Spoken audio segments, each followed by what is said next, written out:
ನಮಸ್ಕಾರ ಎಲ್ಲರಿಗೂ, welcome back to our YouTube channel. So ಇವಾಗ ನಾವು ಸೆಕೆಂಡ್ ಕ್ವೆಶನ್ ಅಂದರೆ LP ಪ್ರಾಬ್ಲಮ್ಸ್ ಮೇಲೆ ನಾವು ಸೆಕೆಂಡ್ ಕ್ವೆಶನ್ ನೋಡ್ತಾ ಹೋಗೋಣ. ಸೊ ನಿಮಗೆ ಆಲ್ರೆಡಿ ಗೊತ್ತು LP ಪ್ರಾಬ್ಲಮ್ಸಲ್ಲಿ ಸೊ ಯಾವ ಥರ ಸ್ಟೆಪ್ಸ್ ಇರುತ್ತೆ ಅಂತ. ದೆರ್ ವಿಲ್ ಬಿ 4 ಸ್ಟೆಪ್ಸ್ ಅಲ್ವಾ, 4 ಸ್ಟೆಪ್ಸ್ ಇರುತ್ತೆ. ಯಾವುದು ಫಸ್ಟ್ ಸ್ಟೆಪ್ ಏನಪ್ಪ ಅಂತ ಅಂದರೆ, ಫಸ್ಟ್ ಸ್ಟೆಪ್ ನಾವು ಡಿಸಿಷನ್ ವೇರಿಯೇಬಲ್ನ ನಾವು ಬರಿಬೇಕಾಗತ್ತೆ. ಸೊ ಡಿಸಿಷನ್ ವೇರಿಯೇಬಲ್ಸ್ ಆದಮೇಲೆ ನಾವೇನು ಮಾಡಬೇಕು, ಆಬ್ಜೆಕ್ಟಿವ್ ಫಂಕ್ಷನ್ಸ್ನ ನಾವು ಬರಿಬೇಕು, right. So after writing objective functions, so third step ಏನಿರುತ್ತೆ, ಅದರ್ ಕನ್ಸ್ಟ್ರೈಂಟ್ಸ್ನ ನಾವು ಬರಿಬೇಕಾಗತ್ತೆ. ಸೊ ಫೋರ್ತ್ ಸ್ಟೆಪ್ ಬಂದ್ಬಿಟ್ಟು ನಾನ್ ನೆಗೆಟಿವ್ ಕನ್ಸ್ಟ್ರೈಂಟ್ಸ್, ರೈಟ್. ಸೊ ಇದು ನಿಮ್ಮ LP ಪ್ರಾಬ್ಲಮ್ದು 4 ಸ್ಟೆಪ್ಸ್ ಆಗಿರುತ್ತೆ, ರೈಟ್. So that's it. ನಿಮಗೆ ಡಿಸಿಷನ್ ವೇರಿಯೇಬಲ್ಸ್ ಆಲ್ಮೋಸ್ಟ್ ಎಲ್ರಿಗೂ ಬರುತ್ತೆ ಯಾವ ರೀತಿ ಬರಿಬೇಕು ಅಂತ. ಆಮೇಲೆ ನಾನ್ ನೆಗೆಟಿವ್ ಕನ್ಸ್ಟೆಂಟು ಕೂಡ ನಿಮಗೆ ಪ್ರಿಡಿಕ್ಟಬಲ್, ಅಂದರೆ ಆಲ್ರೆಡಿ ನಿಮಗೆ ಗೊತ್ತಿರುತ್ತೆ ನಾನ್ ನೆಗೆಟಿವ್ ಕನ್ಸ್ಟೆಂಟ್. ಸೊ ಈ ಎಲ್ಲ ಸ್ಟೆಪ್ಸ್ಗೂ ಕೂಡ ಮಾರ್ಕ್ಸ್ ಇರುತ್ತೆ, ಓಕೆನಾ. ಈವನ್ ನೀವು ಡಿಸಿಷನ್ ವೇರಿಯೇಬಲ್ಸ್ ನೀವು ಬರಿತಿದ್ರ ಅಂದರೆ ಅದಕ್ಕೂ ಕೂಡ 2 ಮಾರ್ಕ್ಸ್ ಅಲೋಕೇಟ್ ಆಗಿರುತ್ತೆ. ಆಮೇಲೆ ಲಾಸ್ಟಲ್ಲಿ ಫೈನಲ್ ಕನ್ಕ್ಲೂಷನ್ ಬರಿತೀರಲ್ವಾ, ಈವನ್ ಅದಕ್ಕೂ ಕೂಡ 2 ಮಾರ್ಕ್ಸ್ ಅಲೋಕೇಟ್ ಆಗಿರುತ್ತೆ. ಸೊ ನೀವು ಕನ್ಕ್ಲೂಷನ್ ಪ್ರತಿಯೊಂದು ಸ್ಟೆಪ್ಸ್ನು ನೀಟಾಗಿ ರೆಪ್ರೆಸೆಂಟ್ ಮಾಡಿ ನೀವು ಕನ್ಕ್ಲೂಷನ್ಗೂ ಕೂಡ ನೀಟಾಗಿ ಬರಿಬೇಕು ಮತ್ತು ಬಾಕ್ಸ್ ಹಾಕಬೇಕು, ಓಕೆನಾ. ಸೊ ಅದು ನಿಮ್ಮ ಇನ್ವಿಜಿಲೇಟರ್ಗೆ ಏನು ಮಾಡುತ್ತೆ, ಇಂಪ್ರೆಸ್ ಮಾಡುತ್ತೆ, ಓಕೆ. ಸೊ ಇಷ್ಟು ಹೇಳ್ತಾ, ಸೊ ಬನ್ನಿ ಇವಾಗ ನಾವು ಸೆಕೆಂಡ್ ಪ್ರಾಬ್ಲಮ್ನ ನಾವು ಸ್ಟಾರ್ಟ್ ಮಾಡೋಣ. ಸೊ ಸೆಕೆಂಡ್ ಪ್ರಾಬ್ಲಮಲ್ಲಿ ಏನು ಕೊಟ್ಟಿದ್ದಾರೆ, the company produces 2 products A and B. So company 2 ಪ್ರಾಡಕ್ಟ್ಸ್ನ ಏನು ಮಾಡ್ತಿದೆ, ಪ್ರೊಡ್ಯೂಸ್ ಮಾಡ್ತಾ ಇದೆ. ಸೊ ಯಾವತ್ತೂ ಅಷ್ಟೇ, ನಾನು ಆಲ್ರೆಡಿ ಹೇಳಿದ್ದೀನಿ. ಇವಾಗ ಸ್ಟೆಪ್ 1 ಬಂದ್ಬಿಟ್ಟು ಡಿಸಿಷನ್ ವೇರಿಯೇಬಲ್ ಅಲ್ವಾ. ಸೊ ಈ ಒಂದು ಡಿಸಿಷನ್ ವೇರಿಯೇಬಲ್ ನೀವು ಯಾವ ರೀತಿ ನಿಮಗೆ ಗೊತ್ತಾಗತ್ತೆ ಅಂತ ಅಂದರೆ, ಸೊ ಅದು ಪ್ರಾಡಕ್ಟ್ಸ್ ಆಗಿರ್ಬೋದು, ಅಥವಾ ಏನಂತ ಬರುತ್ತೆ ಸೆಂಟೆನ್ಸಲ್ಲಿ, ದ ಕಂಪನಿ ಪ್ರೊಡ್ಯೂಸಸ್ ಅಂತ ಬರುತ್ತೆ. ಸೊ ಅದಾಗಿರ್ಬೋದು, ಆಮೇಲೆ ಅಥವಾ ಆ್ಯಕ್ಟಿವಿಟೀಸ್ ಆಗಿರ್ಬೋದು. ಸೊ ಈ 3ರಲ್ಲಿ ನಿಮಗೆ ಒಂದು ಕಾಣಿಸಿದ್ರು ಸಹ ಅದೇನಾಗಿರುತ್ತೆ, ಅದು ನಿಮ್ಮ ಡಿಸಿಷನ್ ವೇರಿಯೇಬಲ್ ಆಗಿರುತ್ತೆ. ಅರ್ಥ ಆಯ್ತಲ್ವಾ. So that is what. So the company produces 2 products. So 2 products ಅಂದರೆ ಅಷ್ಟೇ ನಾವು ಡಿಸಿಷನ್ ವೇರಿಯೇಬಲ್ಸ್ನ ನಾವೇನು ಮಾಡಬೇಕು, ಡಿಕ್ಲೇರ್ ಮಾಡಬೇಕು. ಸೊ 2 ಪ್ರಾಡಕ್ಟ್ಸ್ ಅಂದರೆ ನಿಮ್ಮ ಡಿಸಿಷನ್ ವೇರಿಯೇಬಲ್ ಏನಾಗಿರುತ್ತೆ, X1 ಮತ್ತು X2 ನಿಮ್ಮ ಡಿಸಿಷನ್ ವೇರಿಯೇಬಲ್ ಆಗಿರುತ್ತೆ. ಸೊ X1 ಏನು ಮಾಡುತ್ತೆ, so X1 B the number of units of product A, ಓಕೆನಾ. So product A. X2 ಏನಾಗಿರುತ್ತೆ, X2 B the number of units of product B. ಅರ್ಥ ಆಯ್ತಾ. ಸೊ ಈ ಥರ ನೀವು ಡಿಸಿಷನ್ ವೇರಿಯೇಬಲ್ನ ನೀವು ಬರಿಬೇಕಾಗತ್ತೆ. ಸೊ ನೆಕ್ಸ್ಟ್ ಸ್ಟೆಪ್ 2 ಬಂದ್ಬಿಟ್ಟು ಏನು ಮಾಡಬೇಕು, ನಾವು ಆಬ್ಜೆಕ್ಟಿವ್ ಫಂಕ್ಷನ್ನ ನಾವು ಬರಿಬೇಕಾಗತ್ತೆ. ಸೊ ಆಬ್ಜೆಕ್ಟಿವ್ ಫಂಕ್ಷನ್ನ ನೀವು ಯಾವ ರೀತಿ ಕಂಡುಹಿಡಿತೀರಾ. ಸೊ ಫಸ್ಟ್ ಆಫ್ ಆಲು ಈ ಪ್ರಾಬ್ಲಮ್ಮು ಮ್ಯಾಕ್ಸಿಮೈಸೇಷನ್ ಅಥವಾ ಮಿನಿಮೈಸೇಷನ್ ಅಂತ ನೋಡಬೇಕು. ಇಫ್ ಇನ್ ಕೇಸ್ ಈ ಒಂದು ಪ್ರಾಬ್ಲಮಲ್ಲಿ ನಿಮಗೆ ಪ್ರಾಫಿಟ್ ಅನ್ನೋ ವರ್ಡ್ ಇದೆ ಅಂತ ಅಂದರೆ, ದಟ್ ಈಸ್ ನಥಿಂಗ್ ಬಟ್ ಅದೇನಾಗಿರುತ್ತೆ, ನಿಮ್ಮ ಮ್ಯಾಕ್ಸಿಮೈಸೇಷನ್ ಪ್ರಾಬ್ಲಮ್ ಆಗಿರುತ್ತೆ. ಸೊ ಆ ಮ್ಯಾಕ್ಸಿಮೈಸೇಷನ್ ಪ್ರಾಬ್ಲಮಲ್ಲಿ ಇವಾಗ ಪ್ರಾಫಿಟ್ ಪಕ್ಕದಲ್ಲಿ ನಿಮಗೆ ಒಂದೊಂದು ಪ್ರಾಡಕ್ಟ್ಗೂ ಎಷ್ಟು ಪ್ರಾಫಿಟ್ ಬಂದಿದೆ ಅಂತ ಇರುತ್ತೆ ಅಲ್ವಾ, ಅದು ನಿಮ್ಮ ಆಬ್ಜೆಕ್ಟಿವ್ ಫಂಕ್ಷನ್ ಆಗಿರುತ್ತೆ. ಅರ್ಥ ಆಯ್ತಲ್ವಾ. ಸೊ ಇವಾಗ ಆಬ್ಜೆಕ್ಟಿವ್ ಫಂಕ್ಷನ್ನ ನೋಡೋಣ. So produces 2 product A and B which passes raw material 400 quintal and 450 quintal labours hours. So ಇವಾಗ ಈ ಒಂದು ಪಾಯಿಂಟಲ್ಲಿ ನೀವು ಇಗ್ನೋರ್ ಮಾಡಿದ್ದೇನೆ. ಆಮೇಲೆ so it is noun that the 1 unit of the product A requires 5 quintal of raw materials and 10 man hours and yields the profit 45.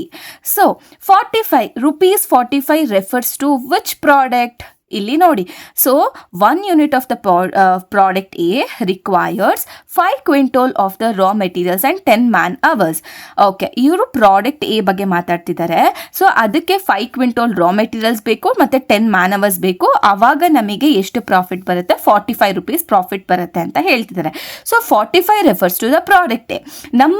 ನಮ್ಮ ಕ್ವೆಶನಲ್ಲಿ product Aಗೆ ನಾವೇನು decision variable ತೊಗೊಂಡಿದ್ದೀವಿ, X1, right. So ನೀವಿಲ್ಲಿ ಬರ್ಕೋಬೇಕು. ಸೊ ಆಬ್ಜೆಕ್ಟಿವ್ ಫಂಕ್ಷನ್ ಅಂತ ಅಂದರೆ it is a Z Max problem. So ಇದಕ್ಕೆ ಎಷ್ಟು rupees profit, ನಮಗೆ 45 rupees profit. ಯಾವ ಒಂದು ಪ್ರಾಡಕ್ಟಿಗೆ, ಪ್ರಾಡಕ್ಟ್ 1ಗೆ. So X1 plus. ಸೊ ಇವಾಗ product B requires 20 quintals of the raw materials. So 20 quintals of the raw materials 15 man hours and yields a profit of 80 rupees. So ಇವಾಗ rupees 80 ಅನ್ನೋದು ಯಾವುದಕ್ಕೆ refer ಮಾಡ್ತಿದೆ, product Bಗೆ ಅಲ್ವಾ. So ಇವಾಗ ನಾವು 80, so ಯಾವ ಒಂದು ಪ್ರಾಡಕ್ಟ್ಗೆ ಪ್ರಾಡಕ್ಟ್ ಬಿ. ನಮ್ಮ ಒಂದು ಕ್ವೆಶನಲ್ಲಿ ಪ್ರಾಡಕ್ಟ್ ಬಿಗೆ ಯಾವ ಡಿಸಿಷನ್ ವೇರಿಯೇಬಲ್ಸ್ ಯೂಸ್ ಮಾಡ್ತಿದ್ದೀವಿ? x2 right. ಸೊ 80x2 ಇದು ನಮ್ಮ ಆಬ್ಜೆಕ್ಟಿವ್ ಫಂಕ್ಷನ್ ಆಗಿರುತ್ತೆ. ಅರ್ಥ ಆಯ್ತಲ್ವಾ? ಸೊ ಇವಾಗ ಆಬ್ಜೆಕ್ಟಿವ್ ಫಂಕ್ಷನ್ ಆದಮೇಲೆ ನೆಕ್ಸ್ಟ್ ಸ್ಟೆಪ್ ನಮಗೆ ಏನಾಗಿರುತ್ತೆ? ಅದರ್ ಕನ್ಸ್ಟ್ರೇಂಟ್ಸ್ನ ಬರೆಯೋದಕ್ಕಿಂತ ಮುಂಚೆ ನಮಗೆ ಈಸಿ ಆಗಲಿ ಅಂತ ಹೇಳಿಬಿಟ್ಟು ನಾವೇನು ಮಾಡ್ತೀವಿ ಅಂತ ಅಂದರೆ ನಾವು ಟೇಬಲ್ನ ಕನ್ಸ್ಟ್ರಕ್ಟ್ ಮಾಡ್ಕೊತೀವಿ ರೈಟ್. ಸೊ ಆ ಟೇಬಲ್ ಯಾವ ರೀತಿ ಕನ್ಸ್ಟ್ರಕ್ಟ್ ಮಾಡ್ಕೊತೀರಾ? ಫಸ್ಟ್ ಆಫ್ ಆಲ್ ನಾನು ಹೇಳಿದೆ ಕಾಲಮ್ಸ್ ಏನಾಗಿರುತ್ತೆ? ನಮ್ಮ ಡಿಸಿಷನ್ ವೇರಿಯಬಲ್ಸ್ ಆಗಿರುತ್ತೆ ರೈಟ್. ನಮ್ಮ ಡಿಸಿಷನ್ ವೇರಿಯಬಲ್ಸ್ ಯಾವುದಪ್ಪ ಅಂತ ಅಂದರೆ ಪ್ರಾಡಕ್ಟ್ ಎಗೆ ನಾವು x1 ಅಂತ ತೊಗೊಂಡಿದ್ದೀವಿ, ಪ್ರಾಡಕ್ಟ್ ಬಿಗೆ ನಾವೇನಂತ ತೊಗೊಂಡಿದ್ದೀವಿ? x2 ಅಂತ ತೊಗೊಂಡಿದ್ದೀವಿ. So product A product B ಅಂತ ನಾನು ಡೈರೆಕ್ಟಾಗಿ ಬರ್ಕೊಂಡಿದ್ದೀವಿ. ನೀನೇನು ನಿಮಗೆ ಬೇಕಾದರೆ x1 x2 ಆದರೂ ಬರ್ಕೋಬೋದು. ಸೊ ಏನಾದರೂ ಬರ್ಕೊಳ್ಳಿ ಓಕೆನಾ. ಸೊ ಇದು ನಿಮ್ಮ ಏನಾಗುತ್ತೆ? ಕಾಲಮ್ಸ್ ಆಗುತ್ತೆ. ಸೊ ಇವಾಗ ನಮಗೆ ರೋಸ್ ಬೇಕು. ಇವಾಗ ರೋಸ್ ಬೇಕು ಅಂತ ಅಂದರೆ ನಮ್ಮ ಕ್ವೆಶನಲ್ಲಿ ಕನ್ಸ್ಟ್ರೇಂಟ್ಸ್ ಏನು ಕೊಟ್ಟಿದ್ದಾರೆ ಅಂತ ನೋಡಬೇಕು.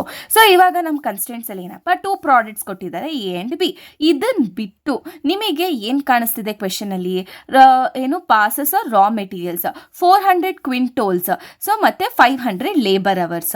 ಸೊ ಕ್ವಿಂಟೋಲ್ಸ್ ಅಂತ ಅಂದರೆ ಎಷ್ಟು ರಾ ಮೆಟೀರಿಯಲ್ಸ್ ಇದೆ? 400 ಕ್ವಿಂಟೋಲ್ಸ್. ಸೊ ಒಂದು ಕನ್ಸ್ಟೆಂಟ್ ಬಂದು ರಾ ಮೆಟೀರಿಯಲ್ಸ್, ಆಮೇಲೆ ಇನ್ನೂ ಒಂದು ಬಂದು ಲೇಬರ್ ಅವರ್ಸ್ ಓಕೆನಾ. So that is what. So ಇಲ್ಲಿ ನಾನೇನು ಬರಿತೀನಿ ಅಂತ ಅಂದರೆ ಸೊ ಇಲ್ಲಿ ನಾನು ರಾ ಮೆಟೀರಿಯಲ್ಸ್ ಅಂತ ಬರ್ಕೊಳ್ತೀನಿ ಫಾರ್ ಮೈ ರೆಫರೆನ್ಸ್. ಆಮೇಲೆ ನೆಕ್ಸ್ಟ್ ನಾನು ಲೇಬರ್ ಅವರ್ಸ್ ಅಂತ ಬರ್ಕೊಳ್ತೀನಿ. Okay, this will be hour ಏನಂತೀರಾ? ರೋಸ್. ಓಕೆ, ಸೊ ನೆಕ್ಸ್ಟ್ ಇದಾದಮೇಲೆ ಇವಾಗ ನಾವು ಇಲ್ಲಿ ಕನ್ಸ್ಟೆಂಟ್ಸ್ನ ನಾವು ನೋಡ್ತಾ ಹೋಗೋಣ. So it is known that 1 unit of the product A requires 5 quintal of the raw materials. ಅಂದರೆ ಪ್ರಾಡಕ್ಟ್ ಎಗೆ 1 ಯೂನಿಟ್ ಆಫ್ ಪ್ರಾಡಕ್ಟ್ ಎಗೆ ನಮಗೆ 5 ಕ್ವಿಂಟೋಲ್ ಆಫ್ ರಾ ಮೆಟೀರಿಯಲ್ಸ್ ಬೇಕು. ಪ್ರಾಡಕ್ಟ್ ಎಗೆ ಎಷ್ಟು ರಾ ಮೆಟೀರಿಯಲ್ಸ್ ಬೇಕು? 5 ಕ್ವಿಂಟೋಲ್ ಬೇಕು. ಆಮೇಲೆ ನಮಗೆ 10 ಮ್ಯಾನ್ ಅವರ್ಸ್ ಬೇಕು. ಅಂದರೆ ಲೇಬರ್ಸ್ ಅವರ್ಸ್ ಎಷ್ಟಿರಬೇಕು? ನಮಗೆ 10 ಅವರ್ಸ್ ಬೇಕಾಗುತ್ತೆ ಓಕೆನಾ. ಸೊ ನೆಕ್ಸ್ಟ್ ಬಂದ್ಬಿಟ್ಟು ಪ್ರಾಡಕ್ಟ್ ಬಿಗೆ ನೋಡಿ, product B requires 20 quintals of raw materials. Product ಬಿಗೆ ಎಷ್ಟು ರಾ ಮೆಟೀರಿಯಲ್ಸ್ ಬೇಕು? 20 ಕ್ವಿಂಟೋಲ್ಸ್ ಆಫ್ ರಾ ಮೆಟೀರಿಯಲ್ಸ್ ಬೇಕು. ಆಮೇಲೆ ಎಷ್ಟು ಅವರ್ಸ್ ಇರುತ್ತೆ? 15 ಮ್ಯಾನ್ ಅವರ್ಸ್ ಅಂತ ಕೊಟ್ಟಿದ್ದಾರೆ. So 15 hours. Clear? Yes. So ಇದು 2 ಅವರ್ಸಲ್ಲಿರೋದ್ರಿಂದ ಸೊ ನಾವು ಮಿನಿಟ್ಸಿಗೆ ಕನ್ವರ್ಟ್ ಮಾಡ್ಕೊಳ್ಳೋಂಥ ಅವಶ್ಯಕತೆ ಇರೋದಿಲ್ಲ. ಇನ್ ಕೇಸ್ ಅವ್ರೇನಾದರೂ like 6 hours 43 minutes, in case ಅವರು ಅವರ್ಸ್ ಪ್ಲಸ್ ಮಿನಿಟ್ಸ್ ಆ ಥರ ಕೊಟ್ಟಿದ್ರೆ ನಾವು ಯಾವುದಕ್ಕಾದರೂ ಒಂದು ಕನ್ವರ್ಟ್ ಮಾಡ್ಕೋಬೇಕಾಗತ್ತೆ. ಓಕೆ, ಇವರು ಆಲ್ರೆಡಿ ಅವರ್ಸಲ್ಲಿ ಕೊಟ್ಟಿರೋದ್ರಿಂದ ಸೊ ನಾನು ಇದನ್ನು ಟಚ್ ಮಾಡೋದಕ್ಕೆ ಹೋಗಲ್ಲ. ಓಕೆ, ನೆಕ್ಸ್ಟ್ ಇಲ್ಲಿ ನಾವೇನು ಬರ್ಕೊಳ್ಬೇಕಾಗತ್ತೆ? ಪ್ರಾಫಿಟ್ನ ಬರ್ಕೊಳ್ಬೇಕಾಗತ್ತೆ. ಸೊ ಪ್ರಾಫಿಟ್ ಬಂದ್ಬಿಟ್ಟು ನಮ್ಗೆ ಆಲ್ರೆಡಿ ಗೊತ್ತು. ಪ್ರಾಡಕ್ಟ್ ಎಗೆ ನಮಗೆ 45 ರೂಪೀಸ್ ಪ್ರಾಫಿಟ್ ಇದೆ. ಆಮೇಲೆ ಪ್ರಾಡಕ್ಟ್ ಬಿಗೆ 80 ರೂಪೀಸ್ ಪ್ರಾಫಿಟ್ ಇದೆ. ಸೊ ಹೆಂಗೆ ಗೊತ್ತಾಯ್ತಪ್ಪ ಅಂತ ಅಂದರೆ ನನಗೆ ಇಲ್ಲಿ ಪ್ರಾಡಕ್ಟ್ ಎಗೆ 45 ರೂಪೀಸು, ಪ್ರಾಡಕ್ಟ್ ಬಿಗೆ 80 ರೂಪೀಸ್ ಓಕೆನಾ. So next maximum availability. So ಕ್ವೆಶನಲ್ಲಿ ಮ್ಯಾಕ್ಸಿಮಮ್ ಅವೈಲಬಿಲಿಟಿ ಎಷ್ಟು ಕೊಟ್ಟಿದ್ದಾರೆ? ಕ್ವೆಶನಲ್ಲೇ ಕೊಟ್ಟಿದ್ದಾರೆ. ಸೊ ರಾ ಮೆಟೀರಿಯಲ್ಸ್, ಸೊ ಪಾಸಸ್ ರಾ ಮೆಟೀರಿಯಲ್ ಮ್ಯಾಕ್ಸಿಮಮ್ ಏನಾಗುತ್ತೆ ಅಂದರೆ 2 ರಾ ಮೆಟೀರಿಯಲ್ಸ್ ಏನಾಗುತ್ತೆ? ಮ್ಯಾಕ್ಸಿಮಮ್ 400 ಕ್ವಿಂಟೋಲ್ಸ್ನ ಏನು ಮಾಡ್ಬೋದು? ಅವರು ಕೊಡ್ಬೋದು. ಆಮೇಲೆ 450 ಲೇಬರ್ಸ್ ಅವರ್ಸ್ನ ಅವ್ರೇನು ಮಾಡ್ಬೋದು? ಮ್ಯಾನ್ ಅವರ್ಸ್ ಅಷ್ಟಿರುತ್ತೆ ಲೇಬರ್ ಅವರ್ಸು. ಓಕೆ, ನಮ್ಮ ಅವೈಲಬಿಲಿಟಿ ರಾ ಮೆಟೀರಿಯಲ್ಸು ಮ್ಯಾಕ್ಸಿಮಮ್ ಎಷ್ಟು ಮಾಡ್ಬೋದು ಅಂತಂದರೆ 400, ಲೇಬರ್ ಅವರ್ಸು ಮ್ಯಾಕ್ಸಿಮಮ್ ನಮಗೆ 450 ಅವರ್ಸ್ ಮಾತ್ರ ನಮಗೆ ಅವೈಲಬಲ್ ಇರುತ್ತೆ. So this will be hour table. Okay, ನೀಟಾಗಿ ನೀವು ರೆಪ್ರೆಸೆಂಟ್ ಮಾಡಬೇಕು. ಸೊ ಜಸ್ಟ್ ನಾನು ನಿಮ್ಮ ಎಕ್ಸ್ಪ್ಲನೇಷನ್ಗೋಸ್ಕರ ಈ ಥರ ಮೇಲ್ ಬರ್ಕೊಂಡು ಹೋಗ್ತಾ ಇದ್ದೀನಿ. ಓಕೆ, ಸೊ ನೆಕ್ಸ್ಟ್ ಇದಾದಮೇಲೆ ನಾವು ಕನ್ಸ್ಟ್ರೆಂಟ್ಸ್ನ ಬರ್ಕೊಳ್ಬೇಕು. ಯಾವ ರೀತಿ ಬರ್ಕೊಳ್ತೀರಾ ಅಂದರೆ ವಿತ್ ರೆಸ್ಪೆಕ್ಟ್ ಟು ರೋ. ಅಂದರೆ ಇವಾಗ ರಾ ಮೆಟೀರಿಯಲ್ಸಿಗೆ with respect to raw materials ಏನು ಕನ್ಸ್ಟೆಂಟ್ಸ್ ಇದೆ, with respect to labour hours ಏನು ಕನ್ಸ್ಟೆಂಟ್ ಇದೆ ಅಂತ ನಾವು ನೀಟಾಗಿ ಬರೀಬೇಕಾಗತ್ತೆ. ಸೊ ಇವಾಗ ನಮ್ಮ ಒಂದು ಕನ್ಸ್ಟೆಂಟ್ ಬಂದ್ಬಿಟ್ಟು with respect to raw materials ಏನಿದೆ? So 5 refers to what? 5 refers to product 1. Product 1ಗೆ ಡಿಸಿಷನ್ ವೇರಿಯಬಲ್ ಏನು? x1 plus. So raw material product ಬಿಗೆ ಎಷ್ಟಿದೆ? 20. ಅದರದ್ದು ಪ್ರಾಡಕ್ಟ್ ಬಿದು ಡಿಸಿಷನ್ ವೇರಿಯಬಲ್ ಏನು? x2. ಆಮೇಲೆ ಮ್ಯಾಕ್ಸಿಮಮ್ ಅವೈಲಬಿಲಿಟಿ. ಓಕೆನಾ, ಮ್ಯಾಕ್ಸಿಮಮ್ ಅವೈಲಬಿಲಿಟಿ ಅಂದರೆ ಮ್ಯಾಕ್ಸಿಮಮ್ ಇವಾಗ ನೀವು 400 ಆದರೂ ಯೂಸ್ ಮಾಡ್ಬೋದು, 400ಕಿಂತ ಕಡಿಮೆನೂ ಯೂಸ್ ಮಾಡ್ಬೋದು. ಮ್ಯಾಕ್ಸಿಮಮ್ ನಿಮಗೆ 400 ಆಗಿರೋದ್ರಿಂದ ಸೊ ನಾನು less than or equal to 400 ಅಂತ ಬರ್ಕೊಳ್ತೀನಿ. ಅದಾದಮೇಲೆ ಲೇಬರ್ ಅವರ್ಸ್ ಬಂದ್ಬಿಟ್ಟು ನಿಮಗೆ 10x1 ಪ್ಲಸ್ ಇದು 15x2 ಮ್ಯಾಕ್ಸಿಮಮ್ ಎಷ್ಟಿರ್ಬೋದು ನಿಮಗೆ 450 ಇರ್ಬೋದು. Clear? So this will be our constant. ಓಕೆನಾ? ಸೊ ಇಷ್ಟು ಇದು ನಿಮಗೆ ಅದರ್ ಕನ್ಸ್ಟೆಂಟ್ಸ್ ಆಗಿರುತ್ತೆ. ನೆಕ್ಸ್ಟ್ ಲಾಸ್ಟ್ ಸ್ಟೆಪ್ 4 ಬಂದ್ಬಿಟ್ಟು non negative constant. Non negative constant ಅಂತ ಅಂದರೆ ಏನು ನಿಮ್ಮ ಒಂದು ಆ ಸ್ಟೆಪ್ ನೇಮಲ್ಲೇ ಇದೆ. ನಾನ್ ನೆಗೆಟಿವ್ ಅಂದರೆ ಎಲ್ಲ ಪಾಸಿಟಿವ್ ಇರಬೇಕು. ನಮ್ಮ ಒಂದು ಕ್ವೆಶನಲ್ಲಿ ಯಾವ್ಯಾವ ಡಿಸಿಷನ್ ವೇರಿಯೇಬಲ್ ಇದೆ? x1. ಸೊ x1 ಯಾವಾಗಲೂ ಪಾಸಿಟಿವ್ ಆಗಿರಬೇಕು, ಆಮೇಲೆ x2 ಕೂಡ ಯಾವಾಗಲೂ ಪಾಸಿಟಿವ್ ಆಗಿರಬೇಕು. ಹಿಂಗಾದರೂ ಬರೀರಿ, ಅಥವಾ ಡೈರೆಕ್ಟ್ ಆಗಿ x1, x2 greater than or equal to 0 ಅಂತ ಆದರೂ ಬರೀರಿ. Okay, everything is fine. So ಲಾಸ್ಟಲ್ಲಿ ನೀವು ಕನ್ಕ್ಲೂಷನ್ನ ಬರೀಬೇಕಾಗುತ್ತೆ. ಯಾವ ರೀತಿ ಕನ್ಕ್ಲೂಷನ್ನ ಬರೀತೀರಾ ಅಂತ ಅಂದರೆ, ಫಸ್ಟ್ ಆಫ್ ಆಲ್ ಈ ಪ್ರಾಬ್ಲಮು ಮ್ಯಾಕ್ಸಿಮೈಸೇಷನ ಮಿನಿಮೈಸೇಷನ ಅದನ್ನು ಬರೀಬೇಕು. ಸೊ ನಾನೇನು ಬರೀತೀನಿ? ಮ್ಯಾಕ್ಸಿಮೈಸ್ ಅಂತ ಬರಿತೀನಿ. ಮ್ಯಾಕ್ಸಿಮೈಸ್ ಅಂತ ಆದಮೇಲೆ ಸೊ ನೆಕ್ಸ್ಟ್ ನಂದು ಆಬ್ಜೆಕ್ಟಿವ್ ಫಂಕ್ಷನ್ ಏನಾಗಿರುತ್ತೆ? ಝೆಡ್ ಮ್ಯಾಕ್ಸ್ ಬರಿಬೇಕು. Z max is equal to 45x1 plus 80x2. ಅದಾದಮೇಲೆ ನೆಕ್ಸ್ಟ್ ನೀವೇನು ಬರಿಬೇಕು ಅಂದರೆ ಸಬ್ಜೆಕ್ಟೆಡ್ ಟು ಅಂತ ಆದರೂ ಬರೀರಿ, ಅಥವಾ ಅದರ್ ಕನ್ಸ್ಟೆಂಟ್ ಅಂತ ಆದರೂ ಬರೀ. ಅದರ್ ಕನ್ಸ್ಟೆಂಟ್ ಬಂದುಬಿಟ್ಟು ನನಗೆ 5x1 plus 20x2 lesser than or equal to 400, 10x1 plus 15x2 lesser than or equal to 450. ಅದಾದಮೇಲೆ ನಮಗೆ ನಾನ್ ನೆಗೆಟಿವ್ ಕನ್ಸ್ಟೆಂಟ್ ಇರುತ್ತೆ x1, x2 greater than or equal to 0. So this will be hour ಏನಂತೀರಾ final solution. ಓಕೆನಾ? ಅರ್ಥ ಆಯ್ತಲ್ವಾ? So ಇದರಲ್ಲಿ ನಿಮ್ಗೆ ಏನಾದರೂ ಡೌಟ್ಸ್ ಇದ್ದರೆ ಕಮೆಂಟ್ ಬಾಕ್ಸಲ್ಲಿ ಕಮೆಂಟ್ ಮಾಡಿ. ಒಟ್ಟಿನಲ್ಲಿ ಇಷ್ಟು ಮಾತ್ರ ನೆನ್ಪಿಟ್ಕೊಳ್ಳಿ, ಡಿಸಿಷನ್ ವೇರಿಯೇಬಲ್ಸು ನಿಮ್ಮ ಒಂದು ಕ್ವೆಶನಲ್ಲಿ ಕೊಟ್ಟಿರುವಂಥ ಟೈಪ್ಸ್ ಆಗಿರ್ಬೋದು, ಅಥವಾ ಏನು ಪ್ರಾಡಕ್ಟ್ಸ್ ಆಗಿರ್ಬೋದು, ಆ ಥರ ಆಗಿರುತ್ತೆ. ಆಮೇಲೆ ನಾನ್ ನೆಗೆಟಿವ್ ಕನ್ಸ್ಟೆಂಟ್ ನಿಮಗೆ ಗೊತ್ತು, ಯಾವಾಗಲೂ x1, x2 greater than or equal to 0ನೇ ಆಗಿರುತ್ತೆ. ಆಬ್ಜೆಕ್ಟಿವ್ ಫಂಕ್ಷನ್ ಬಂದು ಇನ್ ಕೇಸ್ ಅದೇನಾದರೂ ಮ್ಯಾಕ್ಸಿಮೈಸೇಷನ್ ಪ್ರಾಬ್ಲಮ್ ಆಗಿದ್ದರೆ ಅದಕ್ಕೆ ಬರುವಂಥ ಪ್ರಾಫಿಟ್ಗಳೇನಾಗುತ್ತೆ ನಿಮ್ಮ ಆಬ್ಜೆಕ್ಟಿವ್ ಫಂಕ್ಷನ್ ಆಗಿರುತ್ತೆ. ಅದರ್ ಕನ್ಸ್ಟೆಂಟ್ ಅಂತ ಅಂದರೆ ಅದನ್ನು ಬಿಟ್ಟು ಇಲ್ಲಿ ನಮ್ಮ ಒಂದು ಕ್ವೆಶನಲ್ಲಿ ಕನ್ಸ್ಟೆಂಟ್ ಏನಪ್ಪ ಅಂದರೆ ರಾ ಮೆಟೀರಿಯಲ್ ಮತ್ತು ಲೇಬರ್ ಅವರ್ಸ್ ಬಂದುಬಿಟ್ಟು ನಮ್ಮ ಕನ್ಸ್ಟೆಂಟ್ ಆಗಿರುತ್ತೆ. ಲಾಸ್ಟ್ ಕ್ವೆಶನಲ್ಲಿ ನಮಗೆ ಟೈಮ್ ಕನ್ಸ್ಟೆಂಟ್ಸ್ ಆಗಿತ್ತು ಅಲ್ವಾ? ಸೊ ದಟ್ ಇಸ್ ವಾಟ್ ಇಷ್ಟು ಹೇಳ್ತಾ, so thank you so much guys.